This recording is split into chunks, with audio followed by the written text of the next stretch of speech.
Just a short one to share this that's just come my way. So Keir Starmer, the Trilateral Commission, and Jeffrey Epstein. I'm just going to leave you the link to the article.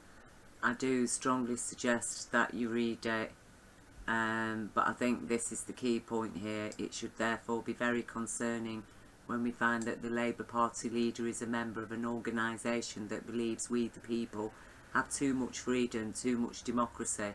An organisation that believes the working class, the masses, should be removed from any democratic process, leaving the issues of democracy and government to the elite, the establishment.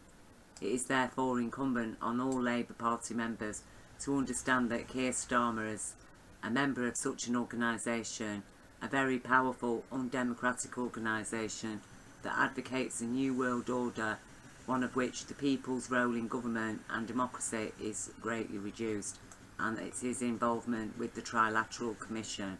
Now, the Labour Party at the moment has evicted basically anybody who supports Corbyn, which was the majority of Labour members, and anybody who's spoken up on behalf of Palestine or who has said anything to expose the inherent racism of Zionist philosophy that claims itself, you know, if anybody questions Zionism, apparently that's being anti-Semitic, even though they are an affront and offence to the majority of Jewish people, and they actually support the far-right extremists that do attack Jewish people, and especially Jewish people who are more humane, you know, stand by human rights.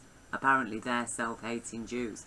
Now, Keir Starmer is only where he is because Jeremy Corbyn got booted out, because this country, Britain, as far as the lawful evidence goes, supporting lawful suspicion enough to warrant arrests and investigations, Keir Starmer is where he is because of a rigged postal vote that gave this government a landslide, and then gave people like him, far-right extremists that have taken control of our Labour Party, a voice enough to say, kick Corbyn out, right? He's lost by a landslide. He's absolutely useless. And hey, come on, Keir Starmer, right? That is where we are at. Keir Starmer. Evil, evil man. That's what he is. He is a man who belongs on trial for his open conspiracy to commit crimes against humanity. That he has abused his power as an elected leader of the opposition, in that he has not only failed to oppose this government, he has actually facilitated this government's rights and powers to commit acts of terror against the average British citizen. And for that, he deserves to go to prison. He deserves to be in jail, right? Because that is an act of tyranny. What he did, forcing Labour MPs to abstain in voting against a bill that gives this government rights to commit acts of terror, even against children. Even against children. And for that, you do belong in jail, Keir Starmer. That is the way it is. This government itself, a criminal cabal, they need arresting. Now, if the British police and the British army and the British intelligence, if you can't do it, then this country is dead. And you will all be responsible for what is coming. Okay? And the devil may have promised you the world, but you are all going directly to hell. And that is the fact of it. You either stand up for your rights now, or take what is coming. Take what is coming. Because there is going to be hell to pay.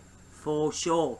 If you can't get your acts together. And people on the ground, we want this signing in its millions.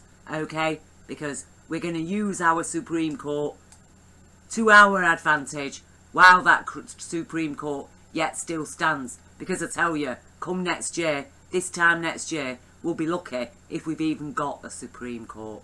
Okay, that is the reality of what we're facing.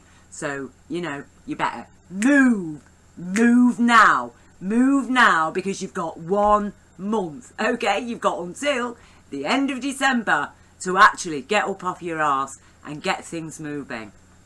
And while you're at it, you can read this article as well and support this man and what he and his colleagues have been doing, instead of sat there with your nose stuck in the BBC